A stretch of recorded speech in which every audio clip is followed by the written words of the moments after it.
안녕하세요. 오늘 저희가 함께 살펴볼 자료는 스테이블 코인입니다.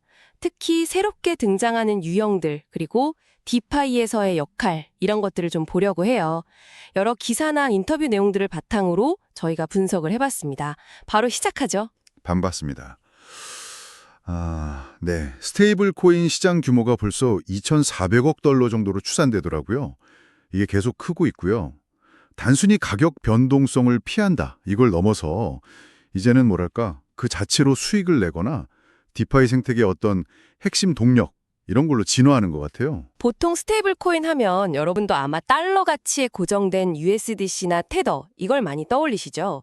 그런데 최근 자료들을 보니까 훨씬 더 흥미로운 시도들이 눈에 띄더라고요.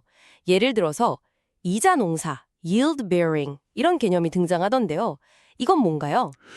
네. 그게 말 그대로 그냥 가지고만 있어도 이자를 기대할 수 있는 그런 스테이블 코인입니다. 그 화이트록 자료에 나온 USDX가 대표적인데요. 이건 미국 국채, 그러니까 T빌 투자 수익을 기반으로 운영된다고 해요. 근데 얘네가 내세우는 리베이싱 방식이 좀 독특해요. 이게 뭐냐면 리베이싱이요? 네, 발생한 이자 수익에 맞춰서 전체 USDX 공급량 자체를 조절하는 거예요. 그래서 뭐 별도로 스테이킹하거나 묶어둘 필요 없이 지갑에 있는 USDX 개수가 자동으로 늘어난다고 주장하죠. 투명하게 수익을 나눠준다, 뭐 이런 거죠. 그러니까 국채 금리가 오르면 내 지갑의 코인 개수도 늘어날 수 있다. 뭐 이런 거군요. 와, 편리해 보이긴 하네요. 근데 반대로 생각하면 그 국채 금리 변동성에 수익이 바로 연결된다는 특징도 있겠고요. 다른 모델은 없나요? 리솔브 프로젝트의 USR이라는 것도 주목할 만해요. 이건 이더리움 스테이킹 같은 비교적 좀 저위험 전략을 활용해서 연 10에서 8% 정도 수익률을 목표로 한다고 하더라고요. 10에서 14%요? 저위험 전략으로요? 꽤 높네요. 네, 그렇죠. 약간 디파이의 수익 전략이랑 전통적인 헤지펀드 운영 방식을 좀 섞은 그런 형태라고 볼 수 있습니다. 그리고 코스모스 허브 기반의 심포니라는 것도 있는데 여기는 좀 더 큰 그림을 그리는 것 같아요. 단순히 스테이블 코인을 넘어서서 뭐 웹 2.0 사용자랑 웹 3.0 사용자를 연결하는 네오 뱅크 같은 거요. 그런 생태계를 목표로 하고 자신들의 스테이블 코인이 다른 블록체인에서도 쓰일 수 있도록 설계하고 있다고 합니다. 확실히 혁신적인 시도들인데, 근데 과거의 테라 USD 사태처럼 알고리즘 기반 스테이블 코인이 무너졌던 거 생각하면 안정성 우려는 여전하죠. 테라 사태는 이 안정성 메커니즘이 진짜 얼마나 중요한지 보여줬잖아요. 맞아요. 그 부분이 정말 중요하죠. 그런데 이런 위험 인식 속에서도 스테이블 코인이 디파이에서 계속 핵심 역할을 하는 걸 보면 그 활용성이 대단하다는 증거 아닐까요? 구체적으로 디파이에서는 어떻게 쓰리나요? 네, 맞습니다. 디파이 생태계에서는 뭐 스테이블 코인이 거의 혈액 같은 존재죠. 정말 필수적이에요. 가장 기본적인 건 역시 대출, 랜딩이죠. 랜딩 플랫폼들. 네, ABL이 같은 플랫폼에 스테이블 코인을 예치하고 이자를 받는 방식인데 자료에 따라서는 연 10% 이상 수익률도 가능하다고 나오더라고요. 10% 이상이요? 와. 네, 그리고 또 다른 주요 활용법은 유동성 채굴, 리퀴디티 마이닝입니다. 유동성 채굴이요. 그건 조금 더 설명이 필요할 것 같은데요. 네, 그러니까 유니스왑이나 커브 같은 탈중앙화 거래소, DX라고 하죠. 거기에 특정 토큰상, 예를 들면 USDC랑 데이를 묶어서 유동성을 공급하는 거예요. 그 대가로 거래 수수료나 아니면 그 플랫폼의 거버넌스 토큰을 받는 거죠. 다만 이때 비영구적 손실, 임퍼머넌트 로스라는 위험은 좀 알아야 하는데요. 비영구적 손실이요? 그게 어떤 의미인가요? 내가 유동성을 공급한 토큰상의 가격 비율이 시장에서 변동할 때 발생하는 잠재적 손실이에요. 예를 들어서 내가 USDC랑 이더리움을 예치했는데 이더리움 가격만 엄청 올랐다.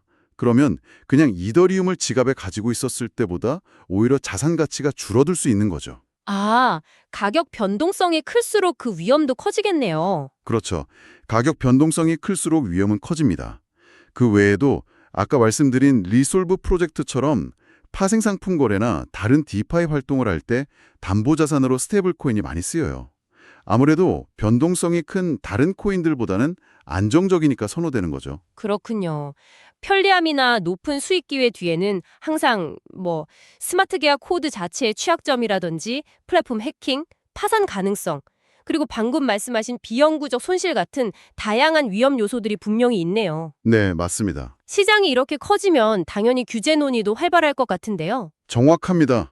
스테이블 코인 시장이 성장하면서 규제를 명확히 해달라는 요구도 같이 커지고 있어요. 뭐 기관 투자자들이 들어오려면 아니면 더 많은 사용자들이 쓰려면 신뢰가 필수적이잖아요. 그래서 리솔브 인터뷰에서도 규제 준수가 중요하다고 강조했었고 심포니 역시 유럽의 미카 같은 규제에 유연하게 대응할 계획이라고 밝혔어요.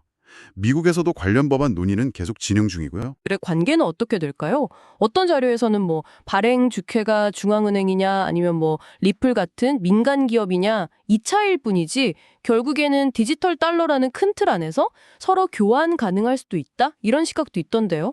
네, 그 점이 정말 앞으로 주목해야 할 부분이죠. 이 규제 환경 변화가 앞으로 스테이블 코인 혁신이나 디파이 성장에 어떤 영향을 미칠지 정말 궁금해지네요. 네, 그게 핵심입니다. 기술 발전 속도랑 규제 도입 사이에서 어떻게 균형을 맞출지가 관건이죠. CBDC랑 민간 스테이블 코인이 경쟁을 할지 아니면 뭐 서로 보완하면서 같이 갈지 이건 좀 지켜봐야 할 것 같습니다. 오늘은 스테이블 코인의 진화, 특히 이자 농사 모델 같은 새로운 시도들, 그리고 디파이에서의 핵심적인 역할을 대해 좀 깊이 있게 살펴봤습니다. 정말 단순한 가치 저장 수단을 넘어서서 엄청 빠르게 혁신이 이루어지는 분야라는 걸 다시 한번 느꼈네요. 그렇습니다. 기술 발전하고 또 규제 환경이 변하면서 스테이블 코인의 역할이나 형태는 계속 바뀔 겁니다. 리졸브는 심포니, USDX 같은 프로젝트들이 보여주는 새로운 가능성도 흥미롭지만 동시에 그 안에 있는 위험 요소들을 균형 있게 이해하는 게 중요하다고 생각합니다. 네. 오늘 나눈 얘기를 바탕으로 여러분께 마지막 질문을 던져봅니다. 이런 새로운 스테이블 코인 모델들이 앞으로 기존 금융 시스템과 암호화폐 시장의 경계를 어떻게 허물어갈 수 있을까요? 그리고 이건 여러분의 자산 포트폴리오 관리에 어떤 새로운 질문을 던져주고 있을까요? 다음 분석에서 다시 뵙겠습니다.